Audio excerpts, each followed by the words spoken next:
Les podcasts de l'ARES. Votre passeport sonore pour mieux connaître et mieux comprendre l'enseignement supérieur en Fédération Wallonie-Bruxelles. Des Zooms. Table ronde. Là où les idées convergent où les débats s'animent et où les perspectives se croisent. et où les perspectives se croisent.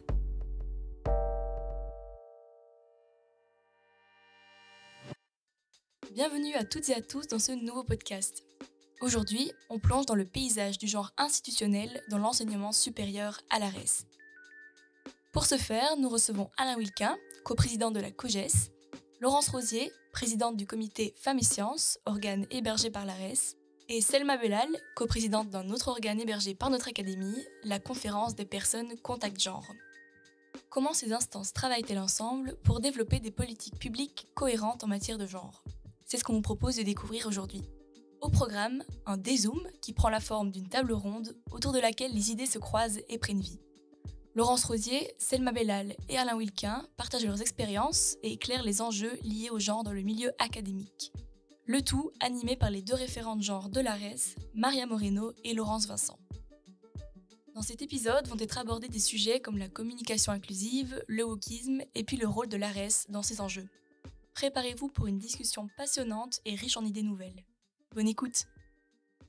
Pour ce podcast genre de l'ARES, nous recevons aujourd'hui sur notre plateau Laurence Rosier, Selma Bellal et Alain Wilquin. Bonjour. Bonjour. Et pour commencer, je vais tenter de vous présenter brièvement à nos auditeurs et à nos auditrices. Alors, Laurence Rosier, vous êtes professeure ordinaire à l'ULB, où vous enseignez l'analyse du discours, la linguistique française, la stylistique et la didactique du français langue maternelle. Vos sujets de recherche actuels portent sur le sexisme langagier, l'agisme, les insultes et les discours de haine, les représentations de la langue française et l'écriture inclusive. Vous êtes membre du Conseil de la langue et présidente du comité Femmes et Sciences depuis 2022. Vous êtes également conseillère pour la politique de genre auprès de la rectrice de l'ULB. Votre ouvrage, De l'insulte aux femmes, a reçu le prix de l'enseignement et de la formation continue du Parlement de la communauté française. C'est bien exact. C'est bien ça. Alors, ensuite, Selma Bellal, bonjour. Bonjour. Vous êtes politologue de formation. Vous avez commencé votre carrière en 2000 comme chercheuse à l'ULB, puis à l'Université Saint-Louis sur la thématique de l'européanisation de la politique sociale et l'égalité de genre. Vous avez également enseigné dans les 4 formes d'enseignement supérieur, c'est-à-dire les universités, les hautes écoles, les écoles supérieures des arts et l'enseignement supérieur de promotion sociale, ainsi que travaillé jusqu'à récemment dans une école supérieure des arts, notamment sur la thématique de la justice transformatrice. Outre cette expérience d'enseignement et de recherche, vous avez travaillé plus de 14 ans à la qualité de l'enseignement supérieur en promotion sociale. Aujourd'hui, vous intervenez aussi en tant que personne contact genre, que l'on appelle PCG, pour l'enseignement de promotion sociale secondaire et supérieure en Fédération Wallonie-Bruxelles. Vous êtes également coprésidente de la conférence des PCG, ainsi que membre de la commission genre en enseignement supérieur de l'ARES, que nous appelons ici COGES. Est-ce bien juste ? Tout à fait. Alors Alain Wilquin, bonjour. Vous avez une formation d'instituteur primaire complétée par une licence en sciences psychologiques et pédagogiques. Vous avez travaillé dans l'enseignement primaire et ensuite dans l'enseignement supérieur dans une fonction de psychopédagogue en section préscolaire. Vous avez également dirigé une école primaire d'enseignement spécialisée et depuis 2020, vous êtes chargé de mission au sein du réseau d'enseignement CP11 avec comme secteur d'activité l'enseignement supérieur. Vous êtes actuellement, et depuis sa création, coprésident de la commission genre en enseignement supérieur de l'ARES, la COGES. C'est bien ça ? C'est exact. Et pour vous guider dans notre entretien aujourd'hui, vous pourrez entendre ma voix et celle de Maria Moreno. Bonjour Maria. Bonjour Laurence, bonjour à toutes et à tous. Je suis donc Maria Moreno, je travaille à l'ARES depuis 8 ans. Je suis référente genre. Dans ce cadre, je suis en charge de la commission genre en enseignement supérieur de l'ARES, mais également d'instances indépendantes et hébergées à l'ARES comme le comité Femmes et Sciences et la conférence des personnes contact genre. J'ai eu la chance de me former au master de spécialisation en études de genre, qui est co-organisé par l'ensemble des universités de la Fédération Wallonie-Bruxelles.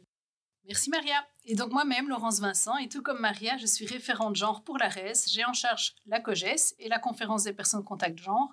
Je suis à l'ARES depuis 3 ans comme chargée de mission et avant cela, j'étais enseignante pendant 19 ans dans une haute école et j'ai une formation de journaliste. Mais il est à présent temps de commencer. Est-ce que tout le monde est prêt et prête ? Oui. Alors, nous allons tout d'abord aborder plusieurs questions pour vous situer et situer votre intervention par rapport à la thématique du genre à l'ARES. Et ensuite, pour créer des discussions autour de plusieurs thèmes d'actualité ou enjeux sociétaux liés au genre. Alors, voici notre première question commune à vous trois. Quel est votre parcours au sein de l'enseignement supérieur? Selma, tu veux commencer? Donc, mon parcours au sein de l'enseignement supérieur, tu l'as déjà un peu dit en me présentant. J'ai commencé ma carrière à l'université et puis j'ai fait l'agrégation, le CAPAS, qui m'a amené à découvrir les hautes écoles. Et puis, j'ai découvert l'enseignement de promotion sociale et puis, plus récemment, la réalité d'une école supérieure des arts. J'ai une vision systémique de par cette expérience que j'ai pu avoir dans les 4 formes d'enseignement supérieur. Et c'est vrai que c'est chouette aussi d'avoir pu allier la recherche à l'enseignement. Maintenant, j'ai aussi beaucoup appris de ce système en fréquentant les instances de l'ARES, où j'ai été active dans des instances liées, donc, comme tu l'as souligné, à l'évaluation de la qualité de l'enseignement supérieur et puis maintenant en lien avec toutes les problématiques liées aux inégalités et à l'égalité de genre. Bien, donc moi j'ai fait de classiques études en ce qu'on appelait à l'époque philologie romane pour devenir professeur de français. Et en fait j'ai enseigné 1 an avant d'obtenir une bourse du FNRS en haute école pédagogique à Mons et à Tournai. Et puis après, j'ai fait une carrière très linéaire à l'université. Comme j'enseignais quand même en didactique du français langue maternelle, la question de l'enseignement était quand même cruciale. Et parallèlement aussi, j'ai pendant très longtemps enseigné à l'ISTI. J'avais un cours, donc quand l'ISTI n'était pas encore intégré à l'Université libre de Bruxelles. Donc j'ai quand même un peu une connaissance des étudiants et étudiante de haute école, mais sinon ma carrière est essentiellement universitaire. Et pour la question du genre, j'y suis venue parce que je travaillais sur l'insulte et qu'au début c'était l'insulte raciste et homophobe dans les années 90, et puis progressivement j'ai chaussé les lunettes de genre et ce que j'ai vu évidemment n'était pas nécessairement réjouissant, mais je me suis mise à vraiment travailler dans cette optique, ce qui m'a amenée par ailleurs, mais on l'expliquera peut-être, au comité Femmes et Sciences, et en avoir la présidence depuis 2022. Moi, j'ai travaillé pendant 25 ans comme psychopédagogue en formation d'enseignant. Je suis passé d'une section à l'autre, mais je suis resté très très longtemps en section préscolaire, donc en formation d'institutrice, parce que c'était majoritairement des jeunes filles préscolaires. Et donc, je me suis rendu compte que c'est une section qui était particulièrement importante pour modifier un certain nombre de choses dans la société. Et donc là, j'ai travaillé 25 ans. Et puis, pendant 6 ans, j'ai été directeur du département pédagogique de la Haute École Francisco Ferrer, qui m'a permis aussi de m'approcher quelque part de l'ARES et d'aborder les problématiques de façon un petit peu plus large qu'en étant enseignant. Merci pour ce partage. Vos parcours sont riches et variés. Alors, Laurence a partiellement répondu à cette question, mais j'aurais aimé vous entendre pour mieux comprendre vos cheminements respectifs. Savoir, est-ce que vous pourriez expliquer en quoi votre parcours vous a sensibilisé aux questions de genre, au point de vous y impliquer? Selma? Moi, j'ai eu la chance de partir 1 an à Manchester quand j'étais à l'ULB, où j'ai suivi des cours de Gender Studies qui n'existaient à l'époque pas en Fédération Wallonie-Bruxelles.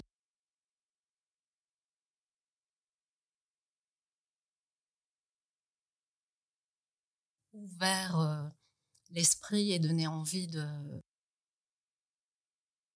faire de la recherche sur ces questions-là. Et j'ai eu la chance de pouvoir le faire à l'ULB d'abord et puis à l'Université Saint-Louis ensuite. J'ai aussi, dans la foulée de mes études, participé à une summer school organisée par l'Université d'Utrecht, qui était vraiment à l'époque et qui l'est encore aujourd'hui une université très, très engagée sur ces questions, pionnière à l'époque. Et puis, je suivais déjà les travaux de la SBL Sophia, qui promeut les études de genre en Belgique. Donc, c'est vraiment une association nationale dans laquelle je me suis investie de manière variable selon les périodes de ma vie, mais qui déjà, dans les années 2000, organisait pas mal de choses. L'Université des femmes aussi à Bruxelles était vraiment un lieu très, très important pour moi, pour mes collègues, jeunes chercheuses sur les questions de genre. Voilà, j'ai eu la chance quand même de pouvoir être baignée grâce à mes études et puis à mon travail dans un environnement bruxellois assez riche. Alain? Ce n'est pas tellement un parcours qui m'a amené aux questions de genre, c'est tout simplement des valeurs. Quel que soit le genre, tout le monde a les mêmes droits. Et ça, c'est une base qu'en tout cas, moi, je défends depuis des années, depuis toujours, je crois. Maintenant, de façon plus pointue au niveau professionnel, quand j'étais en formation d'institutrice préscolaire, j'ai été interpellé de voir à quel point ces jeunes filles étaient enculturées au niveau genre, comme elles trouvaient normal d'aller repasser les chemises de leurs compagnons. Et là, je me suis dit, il est peut-être temps d'agir, parce que sinon, on ne sait pas demain qu'on va changer les choses au niveau de la société. C'était un point quand même relativement important dans mon parcours. Laurence ? Je rejoins ce que vient de dire Alain, c'est-à-dire que comme je travaillais sur la question des discriminations dans le langage, forcément, le langage et le sexisme faisaient partie, mais ce n'est vraiment venu que tardivement parce que dans mon champ de discipline qui était la linguistique, finalement, les études de genre avaient très peu d'impact. Et puis, je dirais que progressivement, aussi, en devenant un peu activiste sur les réseaux sociaux, on découvre à la fois les nouvelles formes de féminisme, et puis on découvre le vieux fond patriarcal des insultes et des violences. Et puis j'ai eu la chance aussi de croiser des personnalités dans mon parcours universitaire, comme l'historienne Valérie Piette, comme David Paternotte et le groupe Strige, qui était un groupe interdisciplinaire où j'ai vraiment pu épanouir, on va dire, ma recherche qui s'est vraiment axée sur les questions de genre, de représentation, de stéréotypes, avec aussi une dimension d'aller vers la société, c'est-à-dire pas seulement de faire des constats historiques ou linguistiques, mais de dire, après, qu'est-ce que l'on propose et parallèlement aussi, il y avait une carrière académique où, à un moment donné, quand vous travaillez beaucoup sur le genre, on vous dit, tiens, tu ne serais pas conseillère genre. Et donc, c'est un peu tous ces faisceaux qui se sont mis, ces bonnes étoiles, je dirais, qui ont fait que finalement, oui, c'est devenu un parcours avec ces lunettes de genre, comme je le dis. C'est intéressant, on voit que d'un niveau plus personnel, on en arrive à s'investir à un niveau plus institutionnel. Et donc, on avait peut-être aussi envie de savoir par quel biais, par quelle porte êtes-vous arrivé à franchir les murs de la RES pour défendre ces questions. C'est pour ça que Selma et moi, on se connaît. Notre première entrée dans la RES, c'était par la qualité. J'étais conseillère qualité pendant très longtemps et c'était d'ailleurs au niveau de la coopération. Et puis alors, il est clair que dans la politique de genre des différentes universités, je suis conseillère genre, il y en a d'autres, et la RES, avec le comité Femmes et Sciences, a une répartition liée aux différentes universités. Et c'était le tour de l'ULB de monter à la présidence, et on me l'a proposé. Et j'ai accepté parce que je me suis dit que Femmes et Sciences, ça correspondait plus ou moins à un profil où je pouvais me dire que j'avais peut-être quelque chose à dire et quelque chose à y faire. Moi, je viens d'être engagée comme personne de contact genre. Donc, en fait, les personnes de contact genre existaient déjà à l'université depuis 2013. Mais c'est seulement depuis le décret du 25 mai 2023 que cette fonction a été créée dans l'enseignement supérieur non universitaire. Et donc, j'ai été désignée par l'enseignement de promotion sociale pour être la personne de contact genre pour les établissements secondaires et supérieurs de promotion sociale. C'est à ce titre que j'ai rejoint la conférence des personnes de contact genre qui m'a désignée à la coprésidence de cette assemblée pour 2 ans. Et c'est également à ce titre que j'ai rejoint la COGES, la commission genre en enseignement supérieur de la RES. Quand j'étais directeur de département, j'étais amené à côtoyer évidemment les travaux de la RES via la commission pédagogique. Et puis quand j'ai pris une charge de mission au CP11, naturellement, on m'a proposé d'occuper un certain nombre de fonctions ou de représentations ici à la RES. Et comme la COGES s'est créée à ce moment-là, très naturellement, comme ça correspondait tout à fait aux valeurs que je défendais, il m'a semblé que peut-être bien que je pourrais faire quelque chose dans cette commission. Quels sont pour vous les enjeux liés aux questions de genre dans votre position et dans celle des instances où vous siégez ? Les enjeux sont très importants parce que la question du genre aujourd'hui est en effet une question transversale et politique. Je pense qu'on a lu les programmes des partis politiques, en tout cas moi, notamment avec cette perspective de voir ce que les partis politiques en période d'élection mettent en avant sur ces questions. Dans le cadre du comité Femmes et Sciences, il y a évidemment toute la dimension scientifique, mais cette dimension scientifique s'articule à des dimensions d'enseignement et s'articule à des dimensions sociétales. Quand on parle du harcèlement, une doctorante peut être victime de harcèlement comme une femme de ménage, par exemple. Donc, il y a quelque chose là où je trouve qu'on doit faire cœur et doit faire corps pour faire entendre notre voix. Après, il y a des questions liées à l'enseignement, aux thématiques, aux matières, à la déconstruction des stéréotypes. On a parlé tout à l'heure de l'importance, évidemment, par exemple, de la formation au niveau des institutrices et des instituteurs. On sait qu'ils ont un rôle vraiment primordial sur ces questions, mais du coup, ils nous en apprennent aussi. Et donc, je pense que ces questions-là, elles sont éminemment politiques et éthiques. À ce titre, en tant que présidente du comité Femmes et Sciences, j'essaye avec mes collègues, parce que c'est ça aussi, c'est être en toute collégialité, d'échanger des bonnes pratiques, de développer des perspectives aussi de visibilité d'une certaine recherche qui montrerait des particularités liées au genre, et aussi des chercheuses où j'essaye de faire rimer excellence et solidarité. Pour moi, les enjeux liés aux questions de genre, ils sont convergents évidemment avec ce que Laurence vient de mettre en évidence. Je pense qu'il s'agit vraiment de donner à voir des réalités qui sont encore trop souvent des angles morts, qui restent dans l'ombre, alors qu'elles ne renvoient pas à des faits d'individus isolés, elles renvoient vraiment à un fait social, à des réalités systémiques. Et donc, je pense qu'en termes d'enjeux, on peut clairement citer aujourd'hui dans l'enseignement supérieur la lutte contre les inégalités sexistes qui marquent encore les parcours des étudiantes et des chargés de cours en matière de sélection dans certaines filières, de promotion en cours de carrière, de représentation équilibrée dans différentes instances, particulièrement au sommet de la hiérarchie des établissements.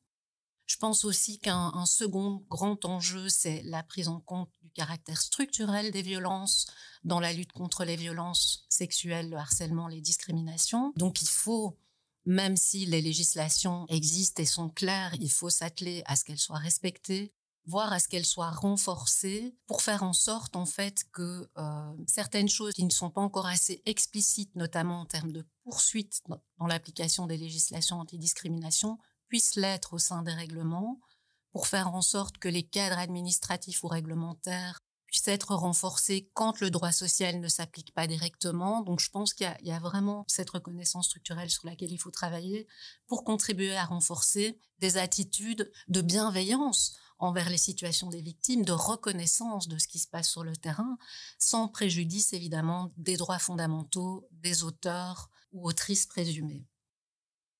En haute école, la thématique du genre est abordée un peu. Je pense que les établissements ont parfois encore des difficultés à s'emparer pleinement de cette thématique. Et donc moi, je vois mon rôle et l'apport éventuellement que je peux faire, c'est d'être présent et de soutenir les établissements en les sensibilisant à ces différentes thématiques, de les amener aussi à développer des outils permettant de lutter contre les discriminations, contre les différentes formes de violence, simplement par le travail que l'on fait au niveau de la COGES, le travail que l'on fait aussi actuellement dans la révision du guide à destination des personnes trans, mais aussi des établissements et des étudiants. Et donc, c'est vraiment essayer de trouver des outils et de venir vraiment support aux établissements dans ces thématiques qui ne sont pas encore bien, je ne vais pas dire qu'elles ne sont pas bien maîtrisées, mais les établissements ou les personnes n'ont pas toujours encore une prise de conscience solide.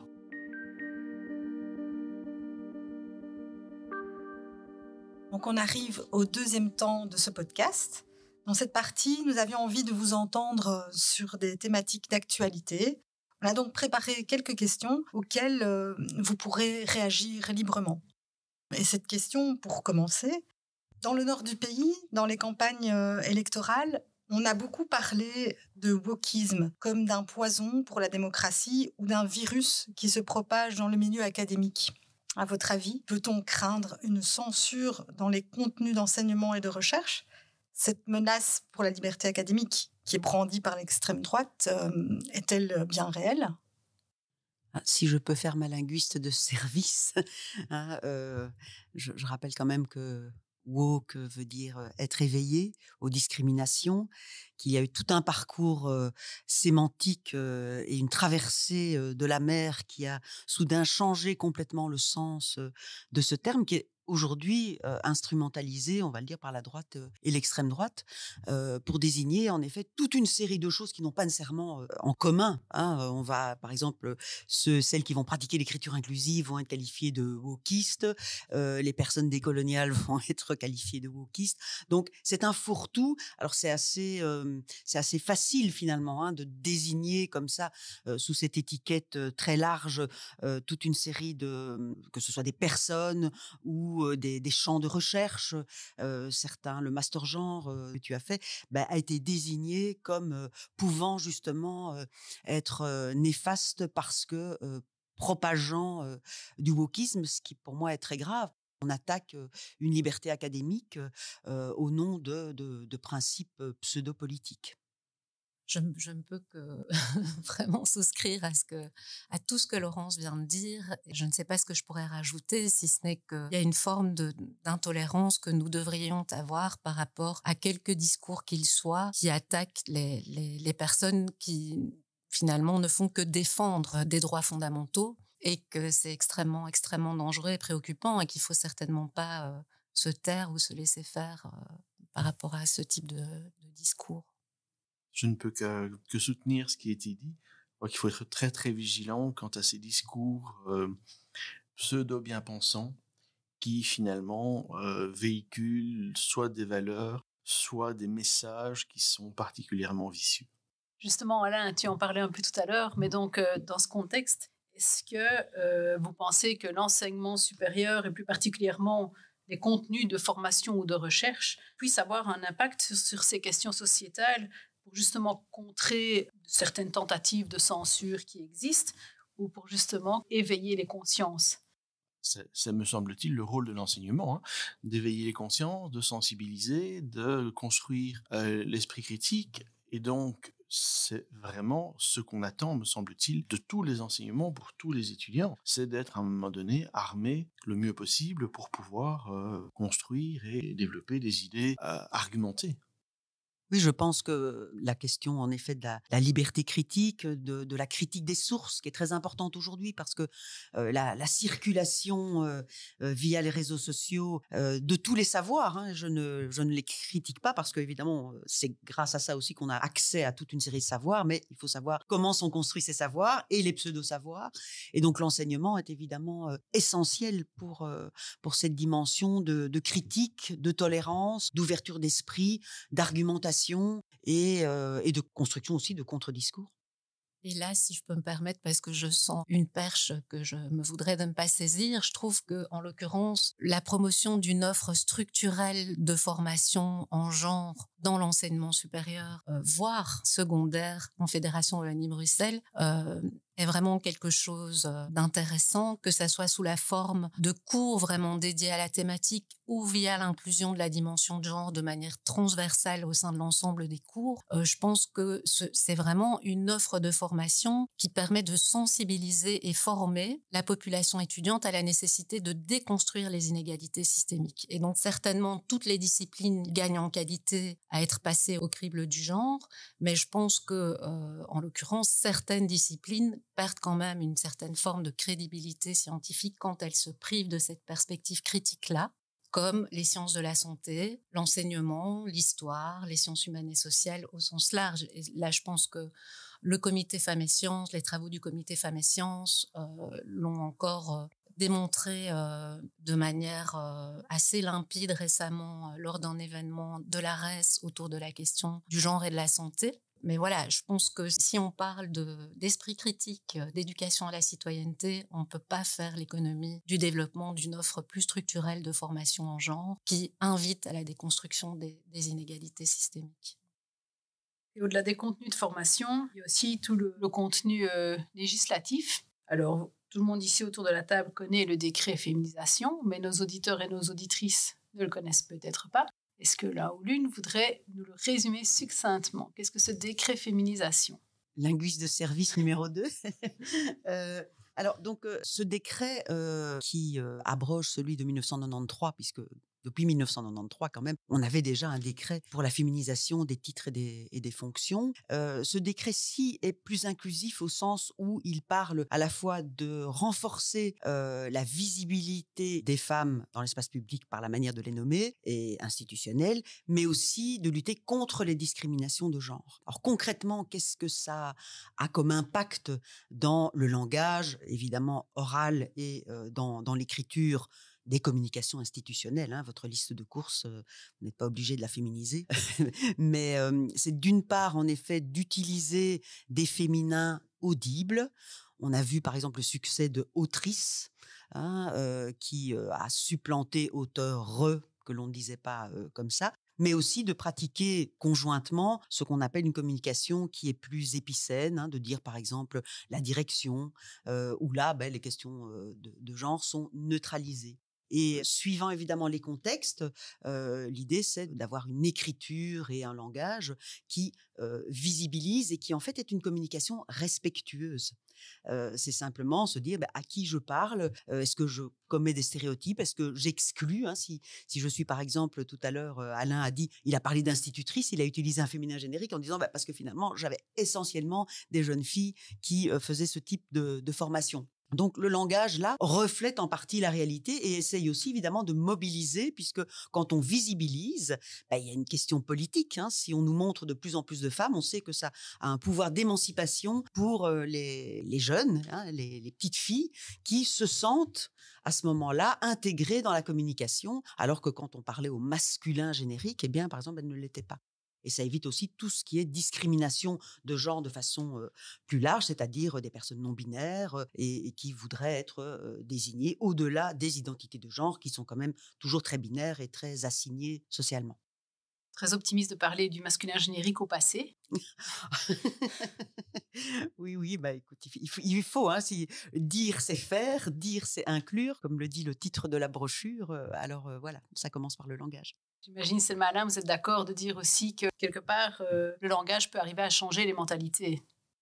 Ici, le décret féminisation permet d'être attentive et attentif aux inégalités de genre, mais je pense qu'on peut aller plus loin et promouvoir vraiment une communication qui soit inclusive et qui évite de reproduire certains stéréotypes langagiers liés à différents types d'inégalités, mais aussi de stéréotypes visuels.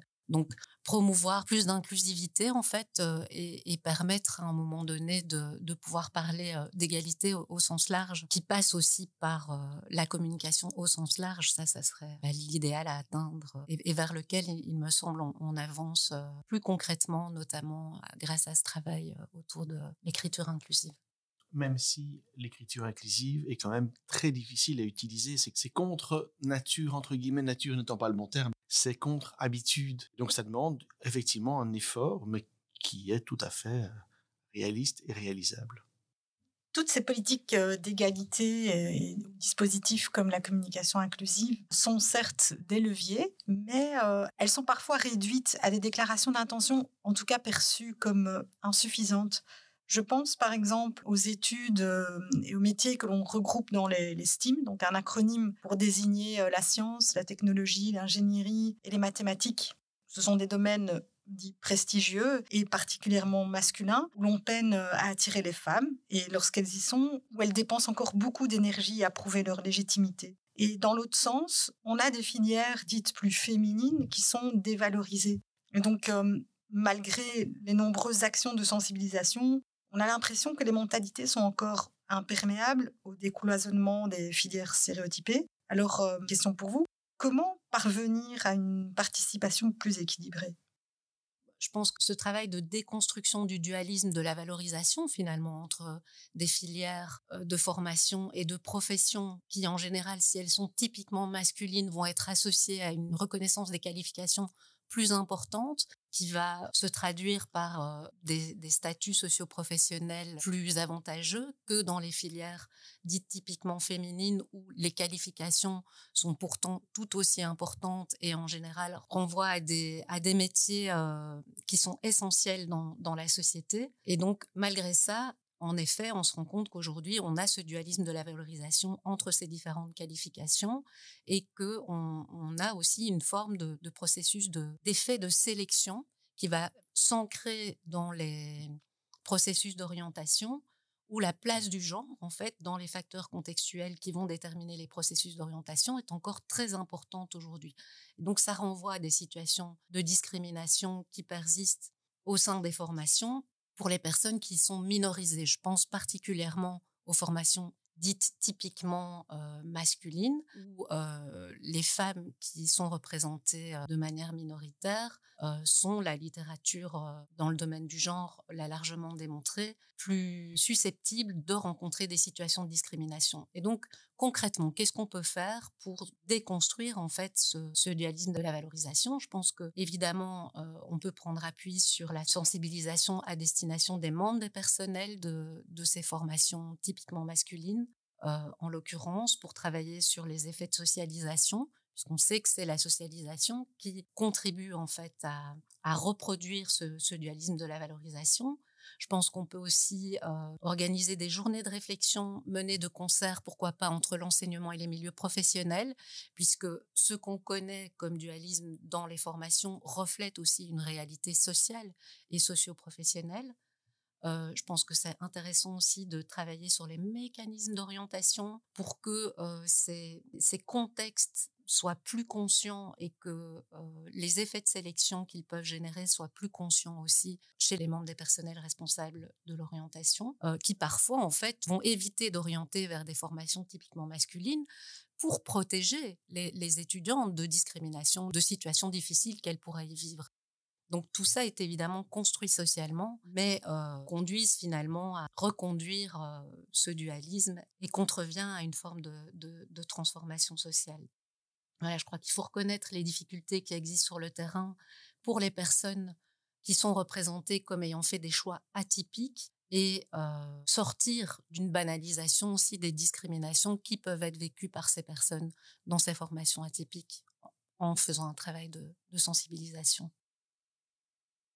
Au-delà de ce travail, moi, ce qui me semble vraiment essentiel, c'est d'avoir une action au niveau de l'enseignement, d'avoir une action au niveau des enseignants, mais aussi des étudiants et des futurs étudiants.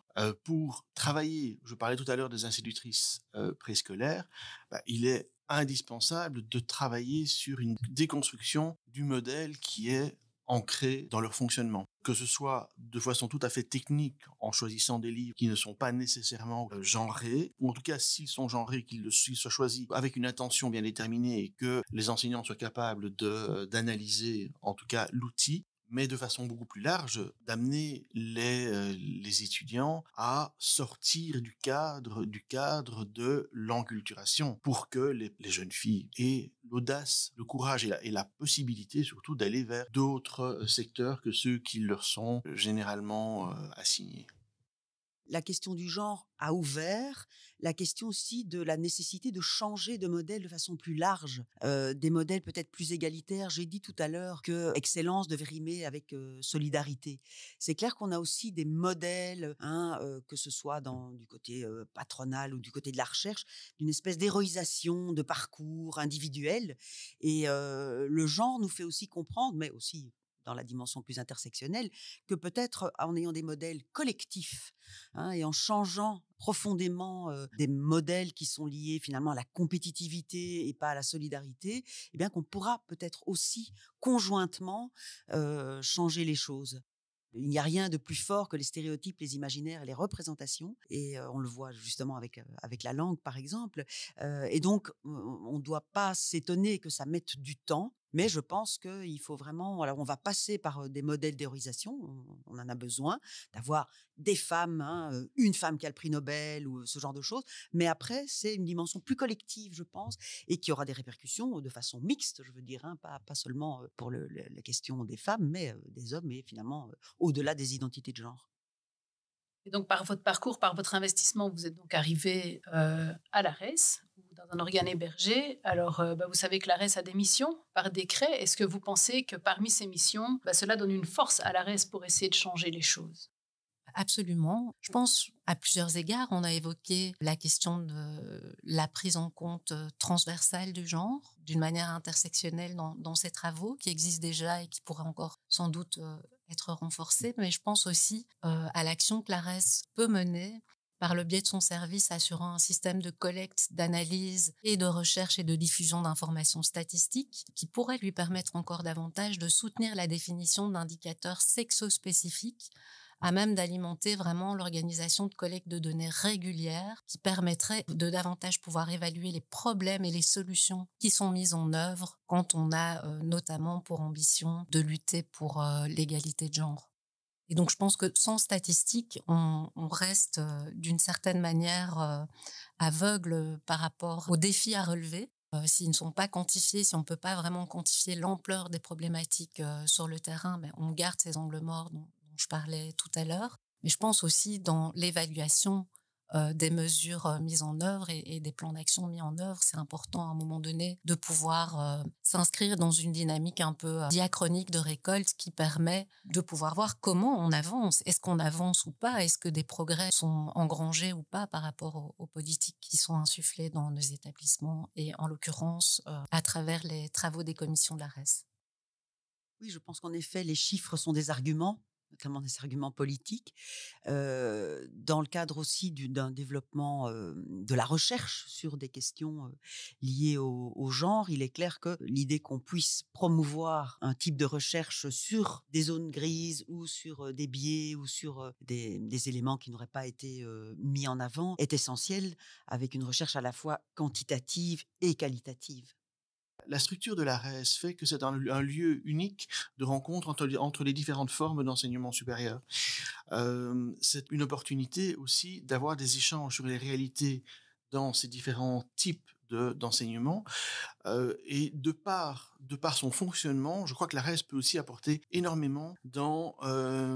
pas forcément que dans une récolte d'informations quantitatives, mais dans des échanges sur les difficultés rencontrées sur le terrain, que ce soit par les étudiants, que ce soit par les équipes de professionnels, pour justement ajuster aussi le travail qui sera fait, les récoltes d'informations, le cas échéant, sur les besoins identifiés de façon peut-être plus informelle, parce que je crois que ça a une importance également. Puisqu'on parlait de la réforme de la formation initiale des enseignants tout à l'heure, je pense aussi que ce qu'il manque actuellement, c'est peut-être des indicateurs pour évaluer la mise en œuvre de la transversalité du genre dans l'application de ce décret. Donc le genre maintenant a été intégré à cette réforme de manière transversale et non pas spécifique à certaines unités d'enseignement. Ce qui est très bien, mais ce qui peut aussi comporter le risque finalement que le genre ne soit pas adressé de manière concrète. Pour clarifier pour les auditeurs et les auditrices, donc au niveau des contenus de formation, on a des unités d'enseignement, des cours en quelque sorte qui sont donnés. Ce que vous voulez dire ici, c'est qu'au niveau de la formation initiale, il n'y aura pas un cours qui va s'appeler déconstruction des stéréotypes, mais simplement on recommande à tous les enseignants et les enseignantes d'aborder quelque part dans leur cours cette question-là. C'est ça en fait. Absolument. Et donc en soi, c'est très bien, évidemment. Mais il faut que ça soit fait, il faut que ça puisse être fait. Et donc, il faut assurer d'une certaine manière l'effectivité de cette mise en œuvre transversale du genre dans la réforme de la formation initiale des enseignantes et des enseignants. Et donc, à un moment donné, sur base de quels indicateurs pourra-t-on évaluer la mise en œuvre de cette transversalité? Ça reste une grande question sur laquelle je pense que ça pourrait être intéressant de se pencher. En même temps, le fait que ce soit transversal, comme le disait Selma il y a un instant, ça peut garantir aussi des regards divers sur une thématique. C'est sans doute très intéressant. Mais la responsabilité du fait d'aborder la thématique du genre dans la formation initiale des enseignants est aujourd'hui une responsabilité collégiale. Et donc les établissements, puisqu'il n'y a pas d'indicateurs clairement identifiés, il importe que les établissements, que les équipes pédagogiques s'interrogent à un moment donné sur les nouvelles grilles de formation et sur la pertinence des contenus qui ont été déterminés. Alors, pour le dernier petit exercice, la petite question créative du jour, voilà, on se demandait dans un contexte féministe, imaginons que le monde a changé, nous sommes 30 ans plus tard, comment pourriez-vous redéfinir l'acronyme ARES? Académie de recherche égalitaire en toute sororité. Attention constante au rapport de domination dans l'enseignement et la transmission des savoirs. Que d'imagination, donc voilà des propositions très créatives. On arrive à la fin de ce podcast. C'était une première pour Laurence et moi. Merci à vous trois. Merci aussi à l'oreille attentive de nos auditeurs et nos auditrices. Au revoir. Au revoir. Merci. Merci pour ces échanges et merci pour le travail qui a été fait derrière. C'est la fin de cet épisode Dézoom autour du paysage du genre institutionnel dans l'enseignement supérieur. Merci à Laurence Rosier, Alain Wilquin et Selma Bellal pour ces réflexions intéressantes sur la façon dont les instances liées au genre collaborent et sur les futurs défis à relever. Merci de nous avoir écoutés et à très bientôt. Les podcasts de l'ARES. Merci d'avoir embarqué avec nous dans cet épisode du podcast de l'ARES. Retrouvez nos interviews, nos tables rondes et nos reportages sur votre plateforme de podcast. À bientôt Pour de nouvelles découvertes.